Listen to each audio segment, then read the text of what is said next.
The National Weather Service in Shreveport has issued a severe thunderstorm warning for northern Smith County in northeastern Texas, Wood County in northeastern Texas, Upshur County in northeastern Texas, southern Camp County in northeastern Texas, until 8:45 p.m. Central Daylight Time. At 7:58 p.m. Central Daylight Time, a severe thunderstorm was located near Hoard, or near Mineola, moving east at 55 miles per hour. Hazard, 60 miles per hour wind gusts and quarter-size hail. Source, radar indicated. Impact, hail damage to vehicles is expected.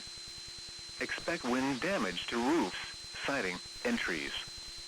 Locations impacted include Gladewater, Gilmer, Mineola, Pittsburgh, Lindale, Quitman, Big Sandy, Hawkins, Clarksville City, East Mountain, Haynesville, Diana, Rosewood, Hoard, West Mountain, Union Grove, Warren City, Midway, Center Point and Batty.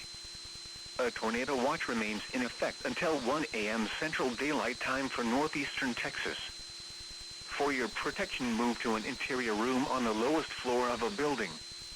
A tornado watch remains in effect until 1 a.m. Central Daylight Time for northeastern Texas. Repeating, a severe thunderstorm warning has been issued until 8:45 p.m. Central Daylight Time for the following counties in Texas: Camp, Smith, Upshur, and Wood.